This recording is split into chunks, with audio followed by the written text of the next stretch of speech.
Donc, ok. Bismillahirrahmanirrahim. Alhamdulillahi Rabbil Alamin. Wassalatu wassalamu ala ashrafil anbiya'i wal mursalin sayyidina Muhammadin wa ala alihi wa sahbihi wa sallim taslima. سبحانك اللهم لا علم لنا إلا ما علمتنا إنك أنت العليم الحكيم اللهم فقهنا في ديننا ووفقنا للعمل بما علمتنا وزدنا علما وارزقنا الإخلاص في القول والعمل برحمتك يا أرحم الراحمين يا رب العالمين. Mes chers frères et sœurs, salam alaikum wa rahmatullahi ta'ala wa barakatuh. Nous remercions Allah subhanahu wa ta'ala qui par sa grâce et sa miséricorde nous donne l'occasion de se rencontrer dans notre séminaire sur l'éducation spirituelle et la purification de l'âme.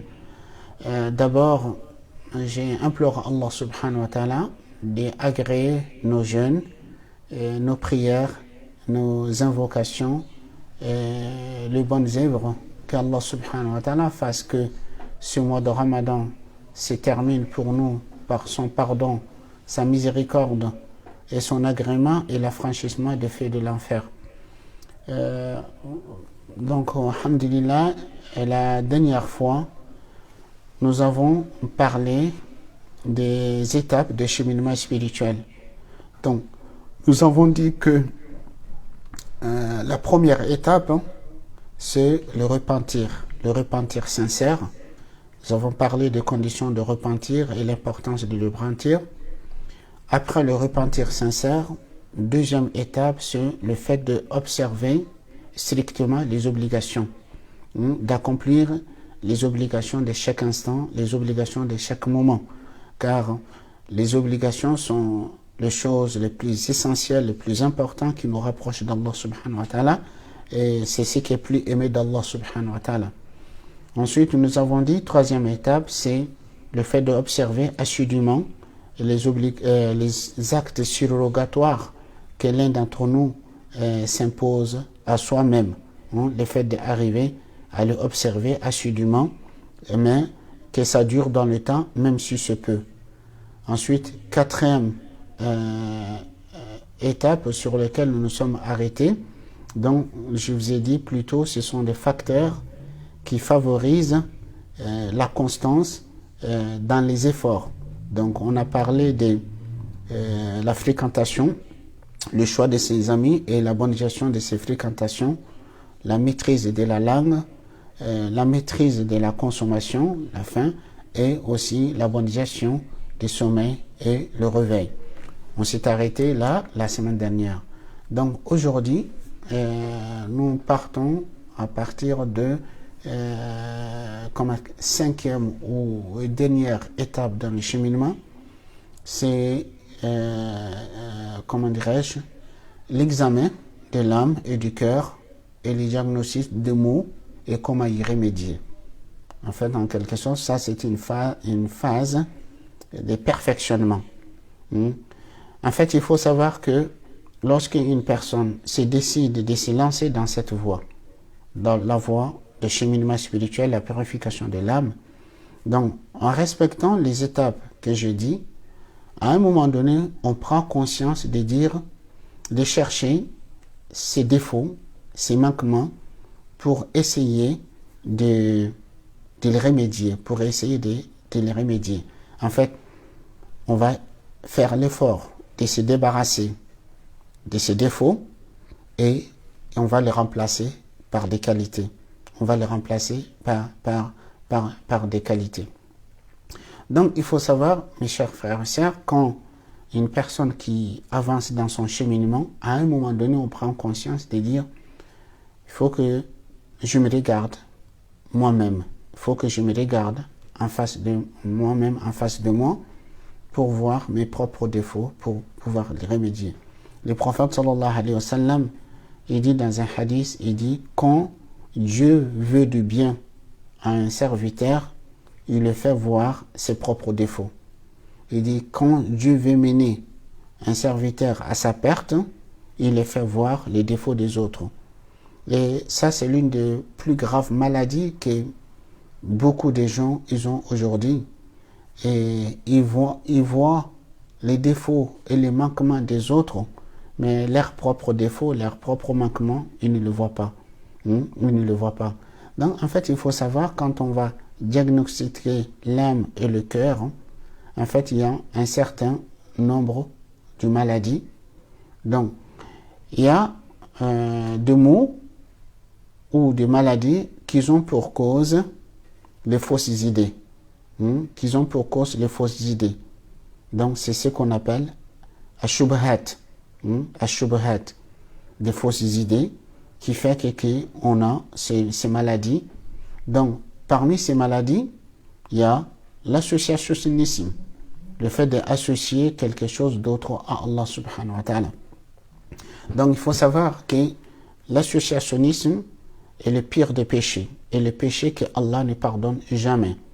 Sauf si la personne se repent sincèrement. Allah subhanahu wa ta'ala, il dit, Allah subhanahu wa ta'ala, il dit dans le Coran, Inna Allah la yaghfiru an yushraka bi wa yaghfiru ma duna dhalika liman yasha. Ça a coupé la connexion? Donc, il dit Inna Allah la yaghfiru an yushraka bi. Allah ne pardonne pas qu'on lui donne associé. Wa yaghfiru ma duna dhalika liman yasha, mais il pardonne en dehors de cela pour qui il veut.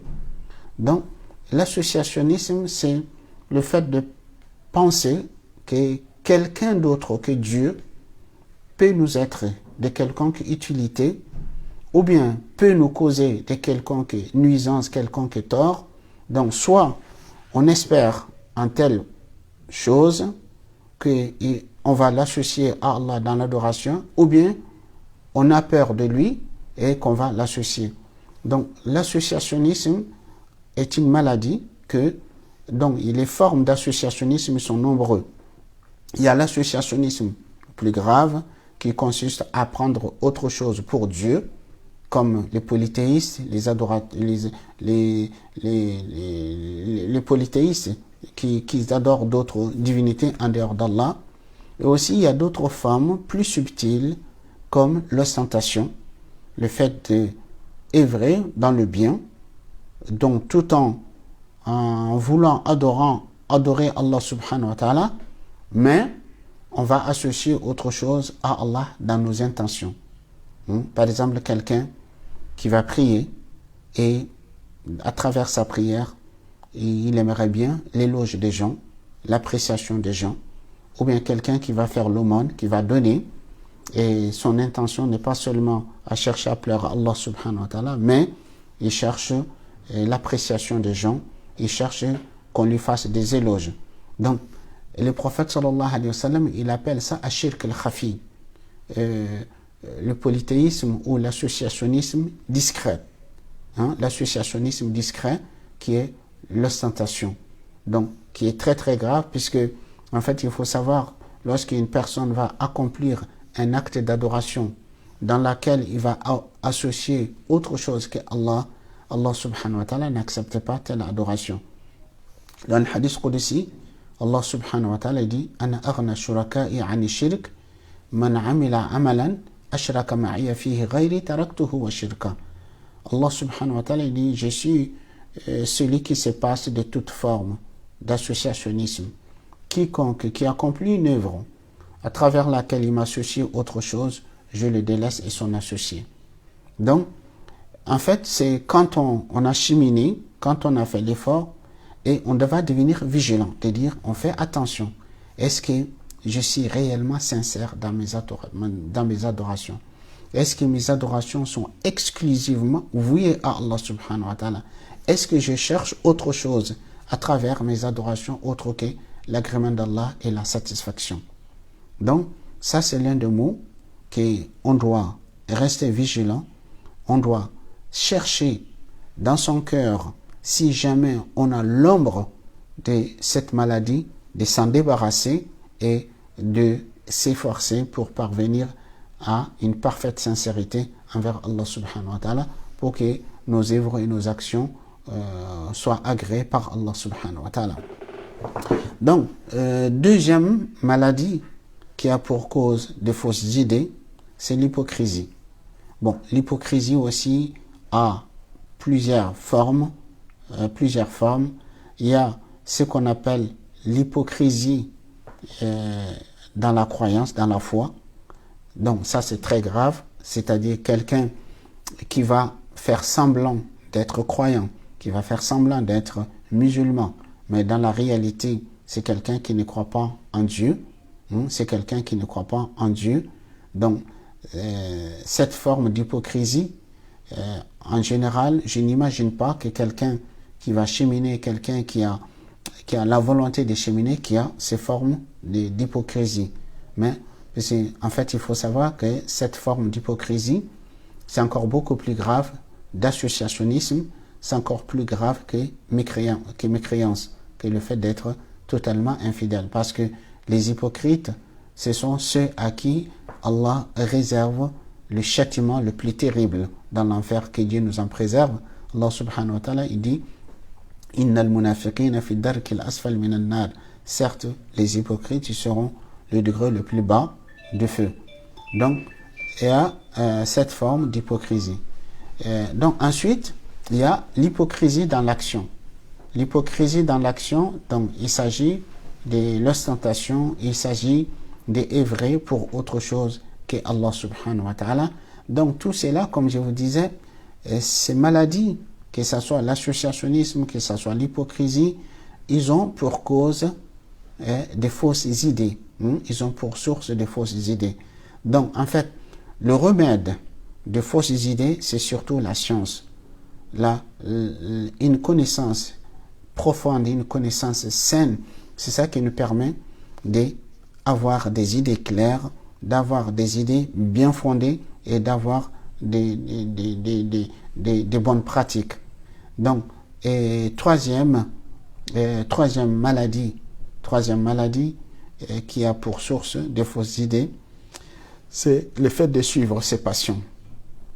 Le fait de suivre ses passions, en fait, en réalité, suivre ses passions, c'est on se laisse porter par ses envies, ses désirs, en croyant que cela va nous procurer du bonheur qu'on recherche, alors qu'en réalité, le vrai bonheur n'est que dans la soumission, dans l'obéissance à Allah subhanahu wa ta'ala, dans le respect des limites que Allah subhanahu wa ta'ala nous impose. Allah subhanahu wa ta'ala, il nous dit dans le Coran, فَأَمَّا مَنْ طَغَى وَآثَرَ الْحَيَاةَ الدُّنْيَا فَإِنَّ الْجَحِيمَ هِيَ الْمَأْوَى وَأَمَّا مَنْ خَافَ مَقَامَ رَبِّهِ وَنَهَى النَّفْسَ عَنِ الْهَوَى فَإِنَّ الْجَنَّةَ هِيَ الْمَأْوَى. Allah, il dit, quant à celui qui se serait rebellé et qui aurait préféré la vie d'ici-bas, les jouissances, les plaisirs de la vie d'ici-bas, il préfère ça à ce qui est auprès d'Allah subhanahu wa ta'ala. Quant à celui qui se serait rebellé, c'est-à-dire quelqu'un qui ne va pas respecter les limites d'Allah subhanahu wa ta'ala, qu'il aurait préféré la vie d'ici-bas, فَإِنَّ الْجَحِيمَ هِيَ الْمَأْوَى, alors son refuge sera la fournaise, que Dieu nous en préserve. وَأَمَّا مَنْ خَافَ مَقَامَ رَبِّهِ, mais quant à celui qui aura redouté la comparution devant son Seigneur, وَنَهَى النَّفْسَ عَنِ الْهَوَى, qu'il aura privé an-nafs, son ego, de ses passions, فَإِنَّ الْجَنَّةَ هِيَ الْمَأْوَى, certes c'est le paradis qui sera son refuge. Donc, suivre ses passions, c'est une maladie très très grave, et malheureusement, à notre époque, de notre temps, cette maladie est très très répandue au sein de la communauté, et beaucoup de personnes sont atteintes par cette maladie qui est le fait de se laisser suivre ses passions.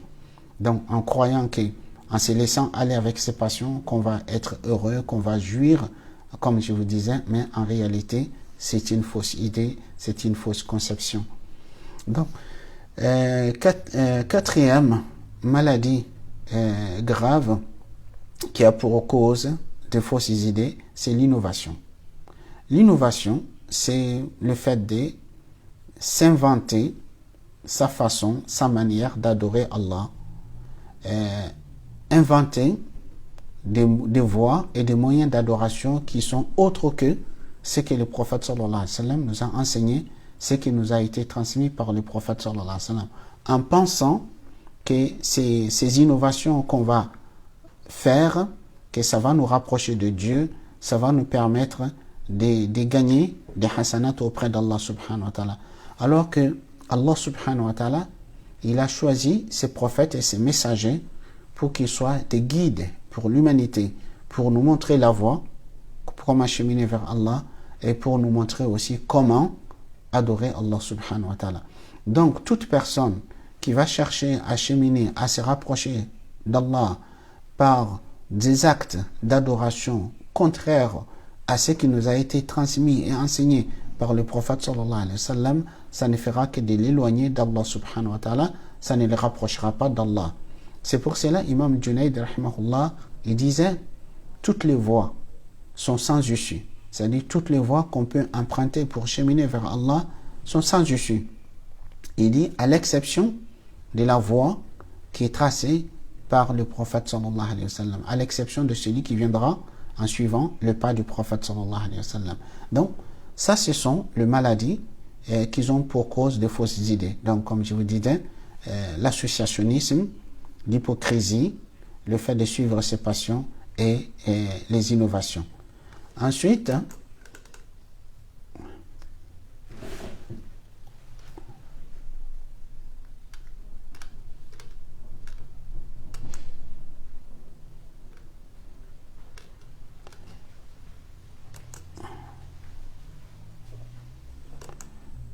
Ensuite, ensuite, vous avez des maux ou des maladies qui ont pour cause les désirs, les désirs et l'envie, qui ont pour cause les désirs et l'envie. Et ces maladies, donc, comme l'amour de soi et l'amour des prestiges de la vie, l'amour de soi, l'amour des prestiges de la vie. Et en fait, il faut savoir que c'est cette maladie qui est l'amour de soi, qu'on peut dire aussi l'égoïsme ou l'égocentrisme, le fait d'aimer les prestiges de sa vie. Donc c'est ça, ça va conduire à l'amour de l'argent, à l'appétit pour la nourriture, l'appétit charnel, donc qui va faire en fait quelqu'un, en fait ça va conduire à suivre ses passions, ses envies et ses désirs, ses envies et ses désirs, donc qui a en fait pour cause cette maladie, il a pour cause comment dirais-je, les désirs, donc l'amour de soi.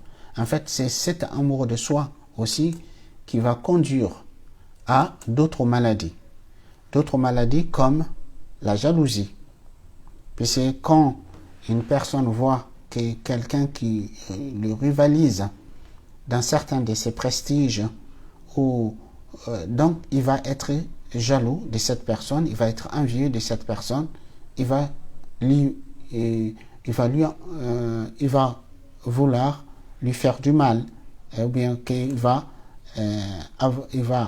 souhaiter que Allah subhanahu wa ta'ala lui enlève les faveurs et les grâces que Allah subhanahu wa ta'ala lui a accordées.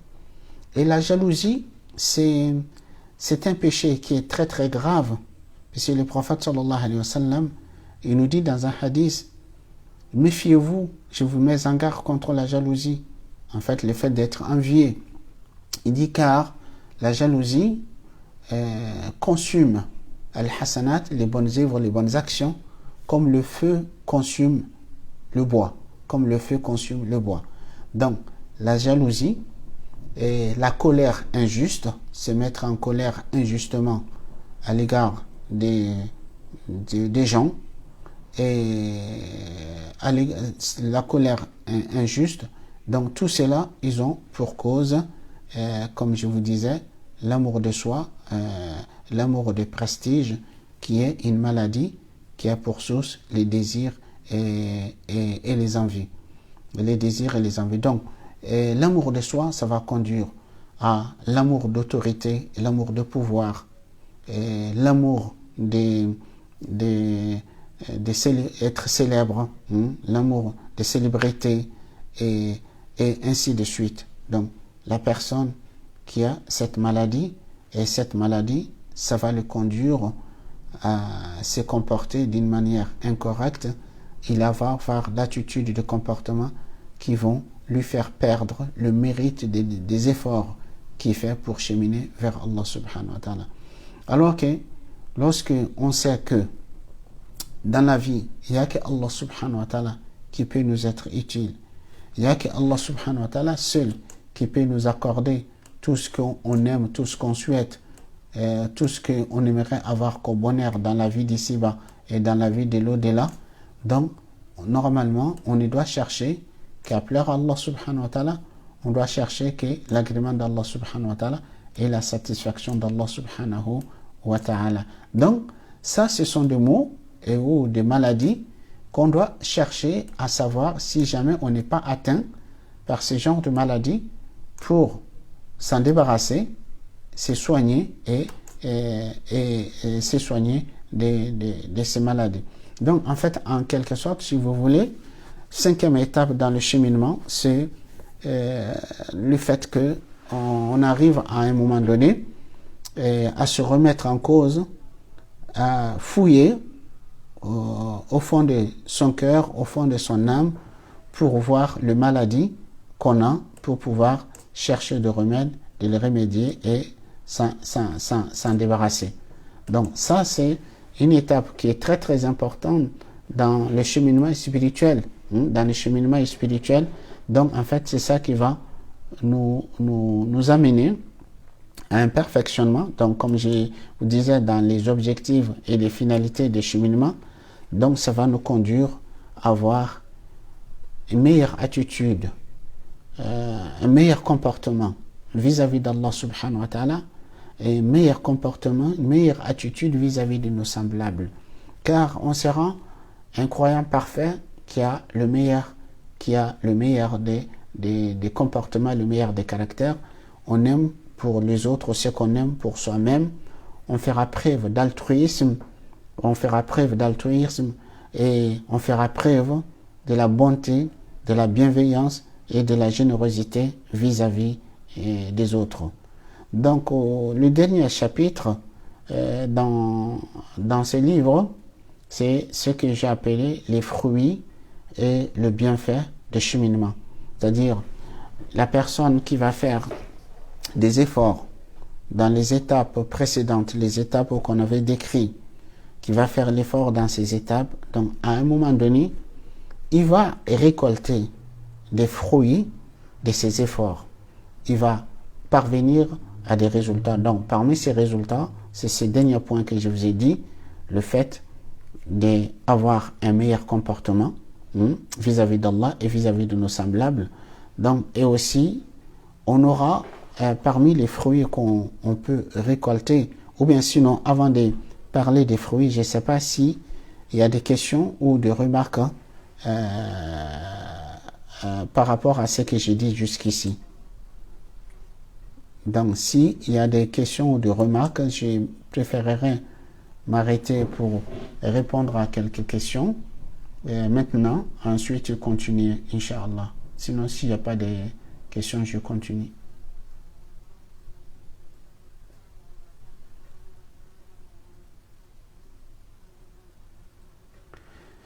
Si vous avez des questions, que ça soit écrite ou orale, il n'y a pas de problème, Inch'Allah. Comment fait-on pour se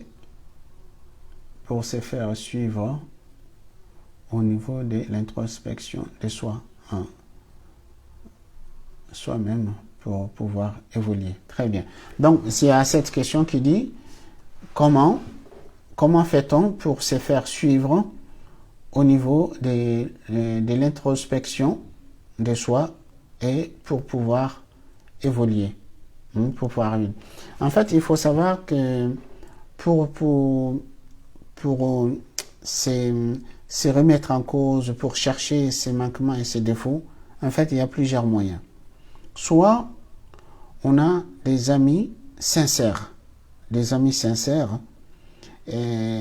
avec qui il y a une réelle sincérité. On peut leur demander de dire, écoute, mon frère, ou bien écoute, ma sœur, réellement, comme notre amitié est fondée sur la foi, nous cherchons à évoluer, à cheminer vers Allah subhanahu wa ta'ala, je te demande, si jamais tu constates certains manquements, certains défauts, n'hésite pas de me les rappeler, n'hésite pas de me les dire.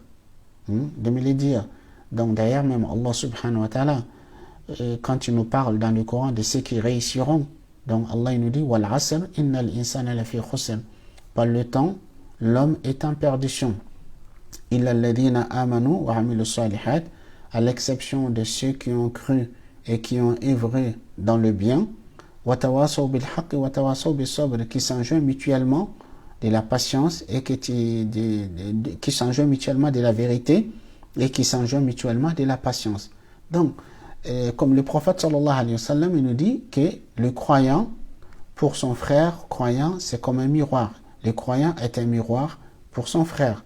Donc, soit on a des amis sincères, on a des amis avec qui on est sur le même longueur d'onde dans notre volonté de cheminer vers Allah subhanahu wa ta'ala, qui peut, comme Omar ibn al-Khattab radiallahu anhu disait, qui peut nous faire cadeau de nos défauts. Omar il disait que Dieu fasse miséricorde à un serviteur qui me fait cadeau de mes défauts. C'est-à-dire, il considère que quelqu'un qui lui parle de ses défauts, c'est pas quelqu'un qui lui fait mal, mais au contraire, c'est quelqu'un qui lui fait des cadeaux, parce que cela va lui permettre de se corriger. Donc ça, c'est une façon, un moyen de se rendre compte de ses défauts pour le corriger. Un autre moyen, donc ça peut être aussi le fait que si on a, je sais pas, un maître, on a quelqu'un avec qui on chemine aussi, qui peut nous corriger.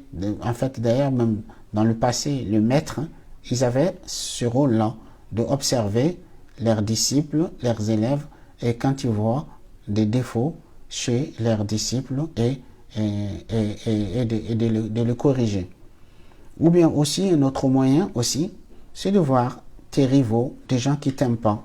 Et c'est des fois, il faut savoir, tes ennemis peuvent te dire des choses, peuvent t'accuser des choses, peut proférer des choses à ton encontre. Des fois, c'est une vérité. Des fois, ça peut être une vérité. Donc, le fait de tirer des leçons, le fait d'apprendre de ce que tes ennemis peuvent te dire pour pouvoir te corriger, pour pouvoir t'améliorer. Donc, pour pouvoir t'améliorer. Donc, ça, c'est des choses qui peuvent nous aider. Donc, il y a une autre question, dire à quel moment peut-on parler de la passion? À tout moment, on peut parler de la passion. Mais c'est la passion, il n'y a pas un moment précis de dire à tel moment on suit les passions ou tel autre moment. Mais, en fait, il faut savoir quand on parle de la passion, c'est-à-dire à un moment donné, si on se laisse aller avec ses envies, avec ses désirs, coûte que coûte, au détriment des limites que Allah subhanahu wa ta'ala nous a imposées, au détriment des recommandations que Allah nous fait et que le prophète sallallahu alayhi wa sallam nous fait, bien, dans ce cas, on se laisse aller avec ses passions. Avec ses passions. Donc, écouter trop son nafs, bercer son nafs, son ego, bien, c'est ça, comment dirais-je quoi, c'est ça la voie de suivre ses passions. Donc, comment mettre en place également ces injonctions pour échanger nos défauts et qualités. Par exemple, si je suis jalouse, comment puis-je en action concrète abattre ces défauts? Bon, en fait, c'est vrai, par exemple, dans l'intervention, je ne rentre pas dans les détails, mais si, je ne sais pas, vous avez lu les livres, je parle dans le livre, donc, comment diagnostiquer le mot et aussi comment le remédier.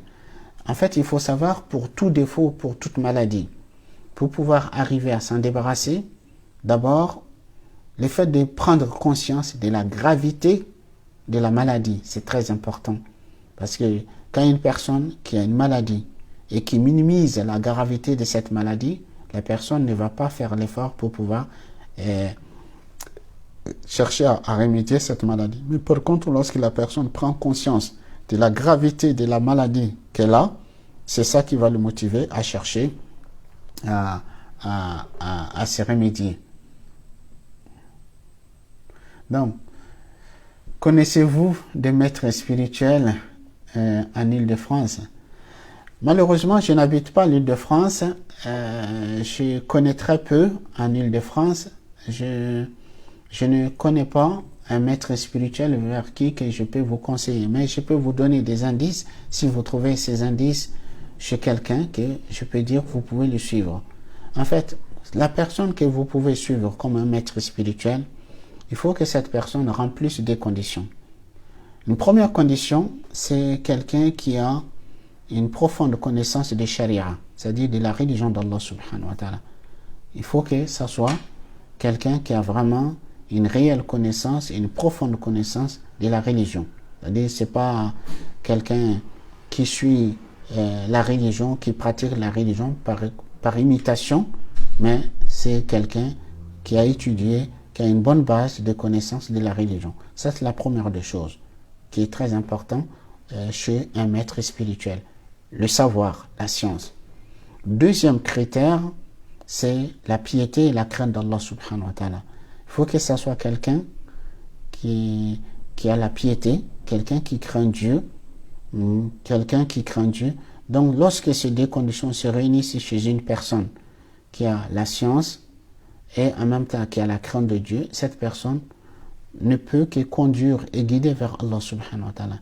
Mais s'il y a l'une de ces deux conditions venait à manquer, la personne n'a pas suffisamment de connaissances en matière de la religion, ou la personne n'a pas la crainte et la piété, n'a pas la crainte de Dieu et la piété, ces personnes peuvent ne pas vous guider vers Allah subhanahu wa ta'ala, plutôt vous guider vers leurs intérêts et leurs personnes. Wallahu alam. Donc je continue avec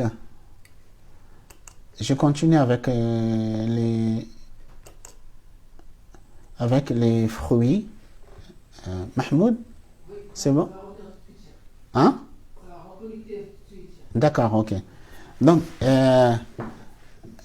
je reviens sur, comme j'ai dit, les fruits et les bienfaits qu'on peut obtenir de l'effort de cheminement. Donc, premièrement, on a la douceur de la foi. Quand on va cheminer, qu'on va faire l'effort dans le cheminement, on parvient à goûter à la douceur de la foi. Certes, la foi...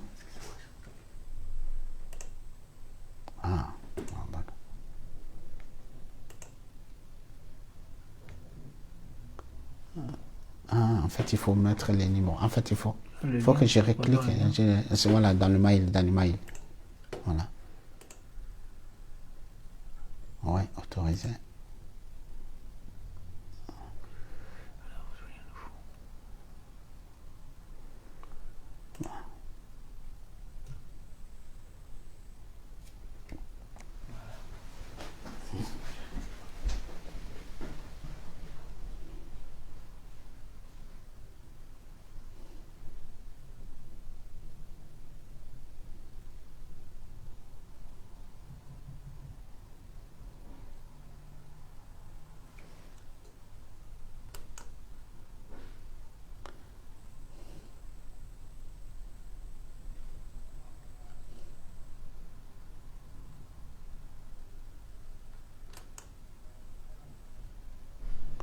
Bien, bismillah.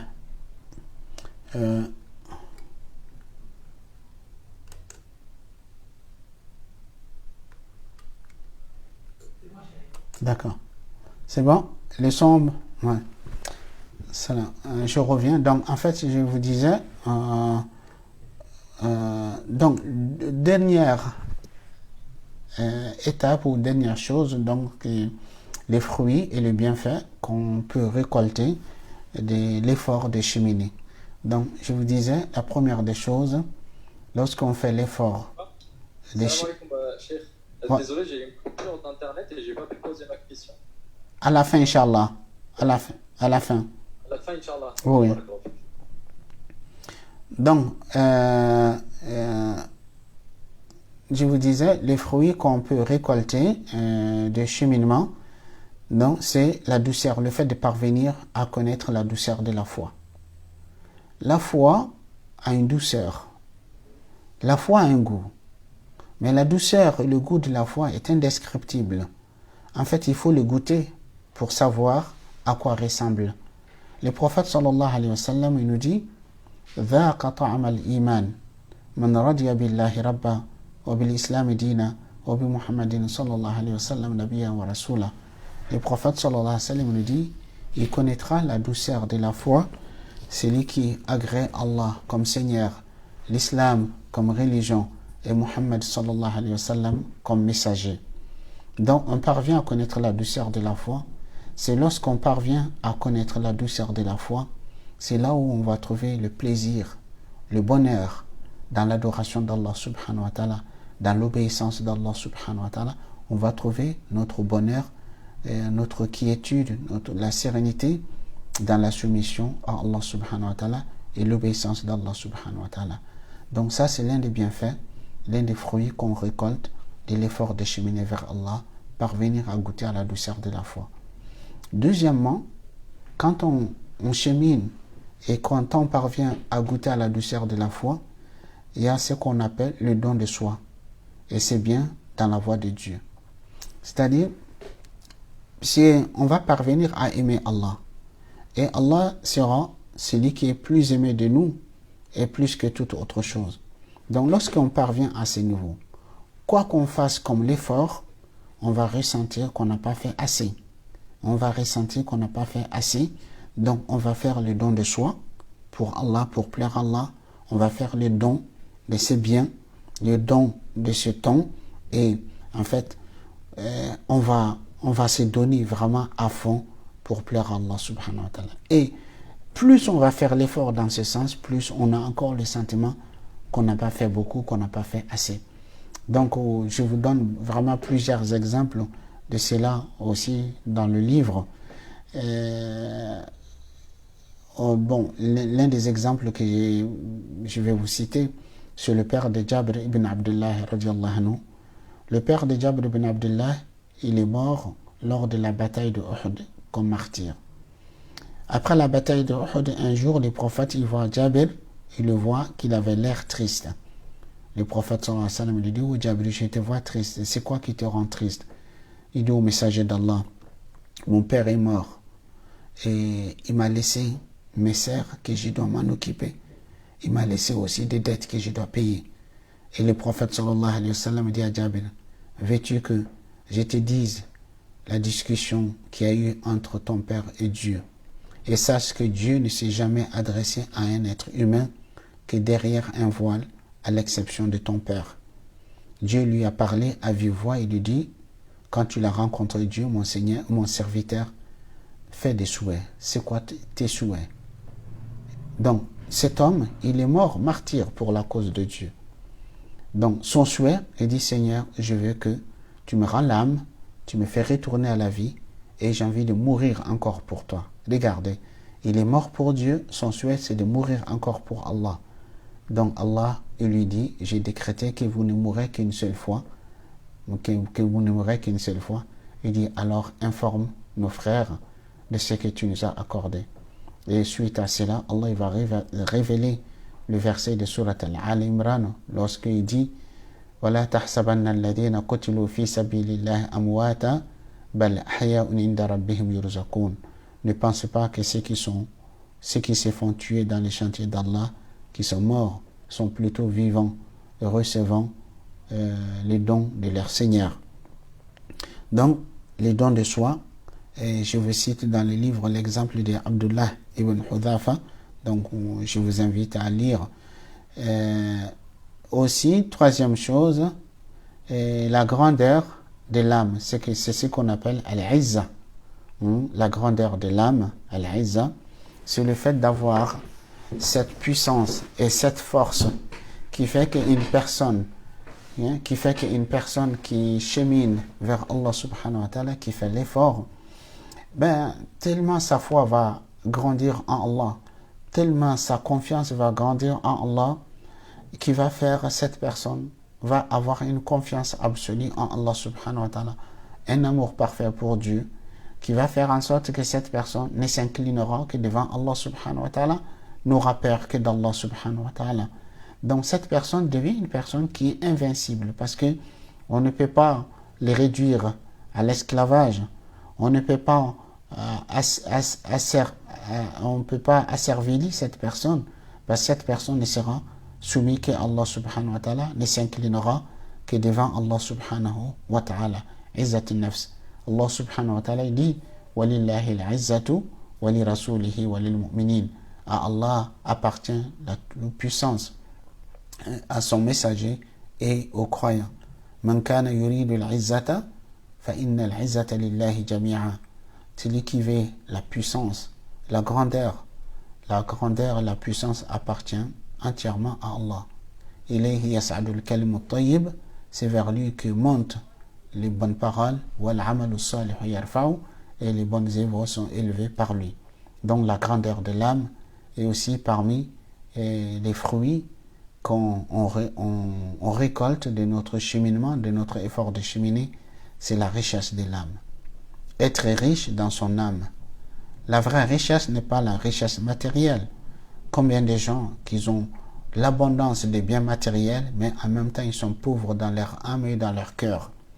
Mais la vraie richesse, c'est la richesse de l'âme.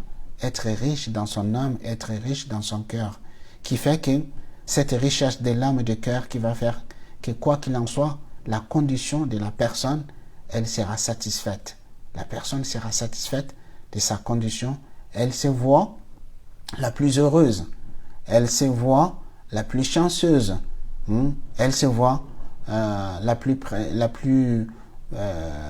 comment dirais-je, la personne qui a plus de prestige parce que se voit comblée des faveurs et des grâces d'Allah subhanahu wa ta'ala. Donc c'est la purification de l'âme et le cheminement spirituel qui peut procurer à une personne cet état de la richesse de l'âme, cette satisfaction, le fait d'être satisfait d'Allah subhanahu wa ta'ala et d'être satisfait de ce que Allah nous accorde, et aussi le fait de ne voir, de ne fixer que ce qui est auprès d'Allah subhanahu wa ta'ala. On ne regarde pas ce qui est dans la main des gens. Et cinquième bienfait, c'est la paix intérieure. En fait, le cheminement spirituel et la purification de l'âme nous procurent une paix intérieure, une quiétude, une sérénité, un apaisement, donc qui nous procure. En fait, le fait de parvenir à cette intimité avec Allah, à cette proximité d'Allah subhanahu wa ta'ala, on trouve son bonheur, son bien-être dans la compagnie d'Allah subhanahu wa ta'ala. Donc il va faire que cette personne sera imperturbable. Quoi qu'il en soit les événements, quoi qu'il en soit les épreuves de la vie, cette personne intérieurement aura la paix, la sérénité, la quiétude, ne sera jamais déstabilisée par les événements de la vie. Cette personne reste ferme dans sa foi, comme une montagne, et rien ne peut l'ébranler. Donc ça, c'est l'un des fruits des cheminements spirituels. À ce sujet, il y avait un homme qui s'appelle Abul Hassan al-Zahid. C'est un grand savant en Égypte à l'époque fatimide. Et à son époque, il y avait le souverain, le roi, qui était un tyran sanguinaire, injuste, qui faisait beaucoup de mal. Un jour, ce savant, Abul Hassan al-Zahid, se décide de dire Allah a ordonné aux savants d'ordonner les biens, d'interdire le mal et de dire la vérité. Il va voir ce roi et il va lui dire: et toi, crains Dieu. Tu as fait beaucoup de mal, tu as causé beaucoup de tort, tu étais très injuste. Si tu continues dans cette voie, le jour où Allah te saisira, tu n'auras pas échappatoire. Le roi fou, furieux de colère, il regarde Abul Hassan al-Zahid, il lui dit: mais comment cet homme a osé de venir me parler de cette façon? Je vais faire de lui une leçon pour toute personne que son âme lui tentera de faire pareil que lui. Donc il décide, il donne l'ordre qu'on affame un lion, qu'on le prive de nourriture pendant plusieurs jours. Donc lorsque les lions étaient affamés, donc il a voulu faire un spectacle. Il a réuni les gens sur une place. Il a donné l'ordre qu'on amène le lion, qu'on fasse rentrer ce cheikh dans la case avec le lion affamé. Donc lui, il s'attendait que les lions les déchirent en 1000 morceaux, qu'ils les mangent. Et donc les gens, puisque c'était quelqu'un de très aimé, les gens ils sont sortis, ils ont été inquiets, ils pleuraient. Donc quand on fait rentrer Abul Hassan dans la case avec le lion régit, il avance, il recule, ensuite il s'accroupit devant lui comme un chien devant le maître et il ne bouge plus. Donc le roi, déçu de voir que ce cheikh ne s'est pas fait déchirer en 1000 morceaux par le lion, après il le fait sortir, après il lui dit, quand même tu as eu peur et tu avais l'air pensif quand tu étais dans la cage. À quoi tu pensais? Le cheikh dit, en fait je me disais, si le lion me touchait, la salive de lion, est-ce que c'est pur ou impur? Donc il n'a pas été déstabilisé, il n'a pas été inquiet. Et donc il pensait, est-ce que la salive de lion, est-ce que c'est pur ou c'est impur? Donc cette paix intérieure, il n'y a que la proximité d'Allah subhanahu wa ta'ala qui peut nous procurer, c'est là. Donc aussi un autre bienfait, c'est le fait d'avoir l'élévation de l'âme et hauteur de dessein. Donc quand on chemine vers Allah subhanahu wa ta'ala, on ne va pas regarder les choses de la vie d'ici-bas. Les bassesses de la vie d'ici-bas, ça ne nous intéressera plus. Mais on va être plutôt intéressé de ce qu'il y a auprès d'Allah subhanahu wa ta'ala. On va viser Al-Firdaus, les degrés les plus élevés du paradis. C'est ça qu'on va viser. Donc on va être très ambitieux.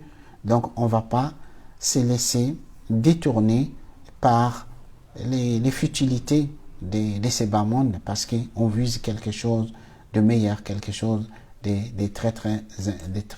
beaucoup plus important. Donc aussi parmi les bienfaits et les fruits qu'on peut récolter de l'effort de cheminer vers Allah subhanahu wa ta'ala, donc il y a cette comme je vous disais, cette bonne moralité et une bonne conduite vis-à-vis d'Allah, vis-à-vis de nos semblables, dont je vous en avais parlé. Et on aura aussi une vie heureuse. C'est-à-dire, on va être heureux dans la vie. En fait, la vie heureuse, la vraie vie, c'est la vie du cœur. Et le plaisir, son plaisir et son bonheur. Donc, on va avoir la vie du cœur, on va avoir le plaisir et le bonheur dans son cœur, et aussi on goûtera le goût du succès et la réussite dans l'action, parce qu'on sera toujours assisté et accompagné par Allah subhanahu wa ta'ala, et aussi on aura l'amour et la confiance des autres. L'amour et la confiance des autres, c'est-à-dire on sera aimé aussi des autres, parce qu'on est aimé par Allah. Le prophète sallallahu alayhi wa sallam, il nous dit, lorsque Allah aime un serviteur, il appelle Jibril en disant, oh Jibril, j'aime un tel, aime-le. Il sera aimé de Jibril. Et Jibril appelle dans le cieux en disant, oh vous les habitants des cieux, votre Seigneur aime un tel, aimez-le. Il sera aimé dans le cieux et aussi sera aimé sur terre, sera accepté sur terre. Donc, on aura une vie heureuse. Mais une vie heureuse, en fait, le bonheur n'est pas forcément matériel. Même si on ne peut pas nier que le matériel contribue au bonheur, au bien-être d'une personne, mais le matériel tout seul ne peut pas nous procurer le vrai bonheur. Mais le vrai bonheur a pour source surtout le cœur. Et aussi, parmi les bienfaits qu'on obtient, c'est la sagesse et la perspicacité. C'est-à-dire une personne qui chemine, qui fait l'effort de purifier son âme, purifier son cœur, Allah lui accorde la sagesse. Il lui accorde la perspicacité, c'est-à-dire la clairvoyance. Donc dans la vie, cette personne n'est pas comme la plupart des gens, n'est pas comme tous les gens. Il voit les choses clairement, il comprend les choses clairement, il agit toujours avec la sagesse, avec pondération, donc avec justesse. Donc aussi ça fait partie des bienfaits qu'on peut obtenir de l'effort de cheminer et de purifier son âme, c'est le fait qu'on la sagesse. La sagesse, c'est la meilleure façon de dire les choses ou la meilleure façon de faire les choses, mais avec justesse, Donc la sagesse et la perspicacité. Une fois, Othman ibn Affan radiallahu anhu, un homme, il rentre chez lui. Et Othman lui dit, que se fait-il que je vois zina à travers l'œil de l'un d'entre vous? Et l'homme a sursauté. Il dit, y a-t-il encore des révélations après le prophète, c'est-à-dire après la mort du prophète? Est-ce qu'il y a des révélations? Othman dit non. Il dit seulement, c'est la perspicacité, la clairvoyance du croyant. Le prophète sallallahu alayhi wa sallam nous dit, méfiez-vous de la clairvoyance du croyant, car il voit avec la lumière d'Allah subhanahu wa ta'ala. Donc, la sagesse et la perspicacité. Le dernier point, c'est la santé du corps. En fait, il faut savoir qu'une personne qui fait l'effort de s'œuvrer pour gagner la proximité d'Allah, pour gagner la satisfaction d'Allah, Allah subhanahu wa ta'ala lui donne une force physique et aussi une force mentale qui va faire que la personne sera bien dans sa peau, la personne aura toujours la pêche, la personne ne sera pas du nombre de ceux qui aujourd'hui, qui tout le temps ils ont la flemme, ils sont paresseux, feignants. Non, il faut être très actifs, très dynamiques dans le bien parce qu'ils sont assistés par Allah. On rapporte qu'il y avait un homme parmi les anciens qui avait dépassé 100 ans. Un jour, cet homme qui avait dépassé 100 ans, il saute par-dessus d'une muraille. Et les gens autour de lui, mais à ton âge, tu te permets de faire ça? Il dit, ce corps, nous l'avons préservé quand nous étions jeunes et Allah l'a préservé pour nous quand on a vieilli. Donc, la santé aussi, Allah nous donne la santé et la paix dans son cœur, la paix dans son corps. Donc voilà, en résumé, si vous voulez, les chapitres du livre La voie de l'éducation spirituelle et la purification de l'âme. J'espère que ces séminaires vous donneraient envie de vous lancer dans cette voie et d'essayer de lire. En fait, ces livres, comme je disais au début à l'introduction, je l'ai écrit pour que ça soit comme une feuille de route pour des novices comme moi qui cherchent à cheminer vers Allah subhanahu wa ta'ala. Qu'Allah subhanahu wa ta'ala nous guide, nous rapproche de lui, qu'Allah subhanahu wa ta'ala nous accorde son agrément et sa satisfaction. Donc maintenant, pour terminer, je continue avec vos questions et vos remarques. Si vous avez des questions, des remarques, Inch'Allah, donc, sont les bienvenus.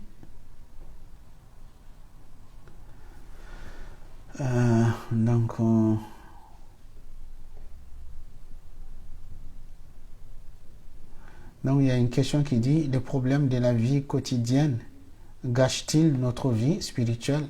Normalement, non. Normalement, une personne qui chemine spirituellement, qui a un certain niveau dans son cheminement, les problèmes de la vie quotidienne ne doivent pas gâcher sa spiritualité. Au contraire, ça ne fait que le renforcer. Ça ne fera que le renforcer. Wallahu alam.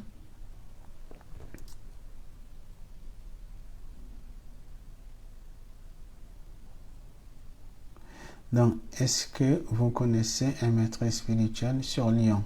Barakallahu fikum.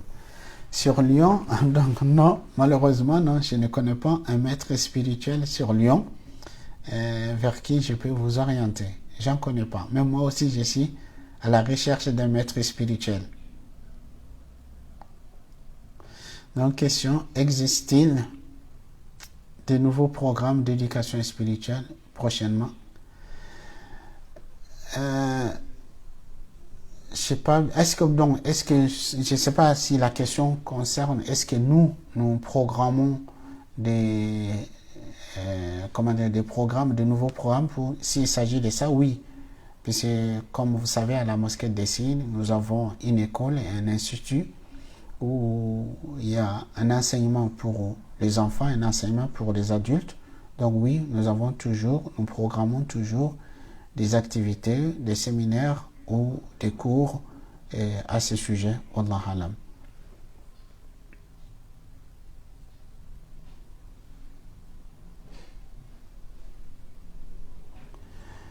Donc, Mahmoud, il y a une question qui dit est-ce qu'on peut trouver la troisième partie? Elle sera aujourd'hui sur le... Donc, notre technicien, il nous dit, Inch'Allah, il sera aujourd'hui, Inch'Allah. Vous aurez... Avec la quatrième. Avec la quatrième. Donc, vous aurez la possibilité de trouver la troisième et la quatrième, Inch'Allah.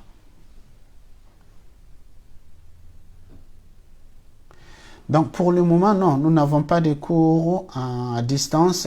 Nous ne proposons pas de cours à distance, mais Inch'Allah, il se peut que, bon, maintenant, on est vers la fin de l'année scolaire, mais Inch'Allah, à partir de la rentrée prochaine, on pourra vous proposer des cours à distance, Inch'Allah.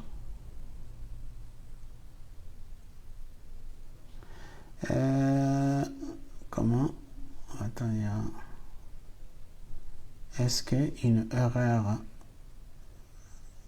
de rechercher à travers son cheminement? Est-ce que c'est une erreur de chercher? Attends. Est-ce que c'est une erreur de chercher à travers son cheminement? Non, je n'ai pas bien compris cette question.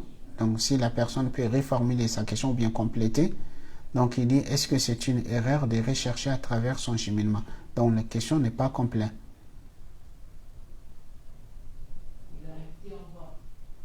Hein? D'accord.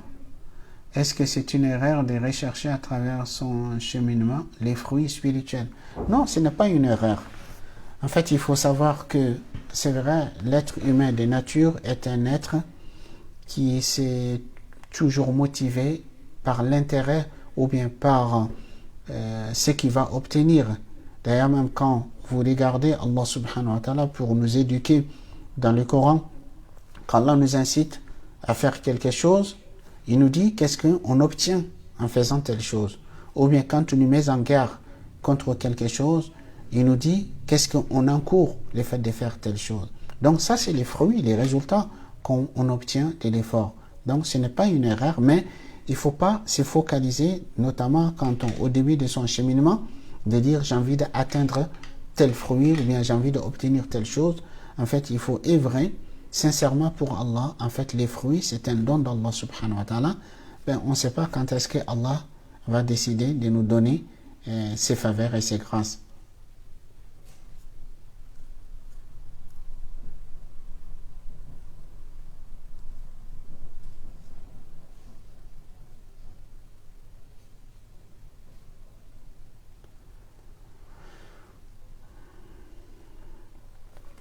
Bon, en tout cas, je ne sais pas ceux ou celles d'entre vous qui ont le livre. En tout cas, le but de ce séminaire, c'est surtout pour vous donner l'envie de lire parce que, comme vous voyez, je ne peux pas rentrer trop dans les détails, je ne peux pas faire trop, mais si vous lisez le livre, vous allez trouver vraiment beaucoup de détails, beaucoup d'éclaircissements qui pourraient vous aider dans votre cheminement, Inch'Allah.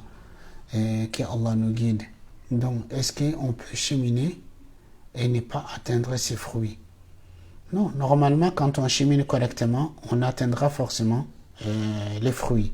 Si jamais on chemine, on a fait l'effort de cheminer, qu'on n'atteint pas les fruits, il y avait forcément une erreur quelque part. C'est-à-dire, il y a quelque chose qui ne va pas. Sinon, si on chemine assidûment, on fait l'effort, obligatoirement, on obtient, on récolte les fruits.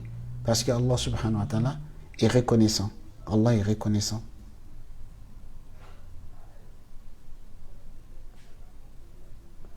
Amin wa iyyakum.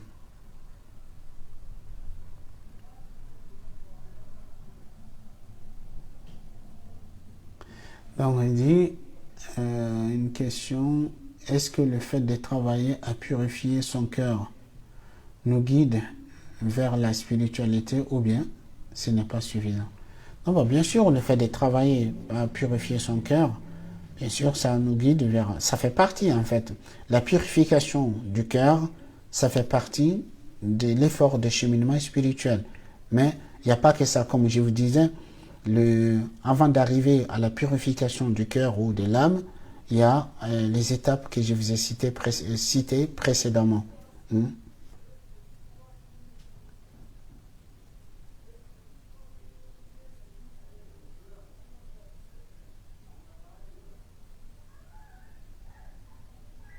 Bon, alhamdulillah, donc il y a une personne qui dit merci beaucoup pour ce séminaire si enrichissant, alhamdulillah, en effet, cela donne envie de lire votre livre. Barakallahu fikum. Et barakallahu fikum aussi.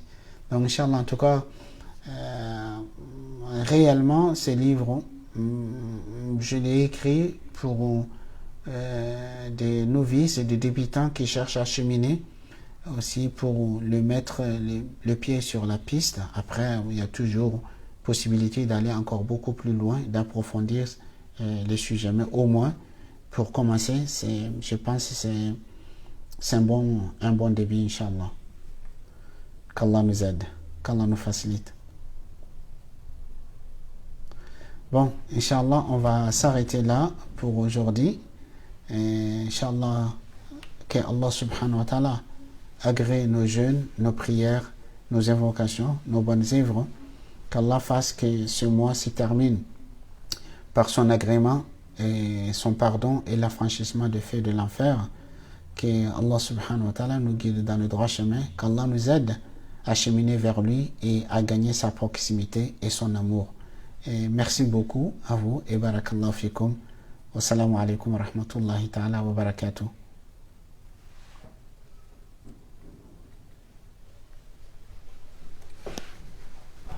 بارك الله فيكم.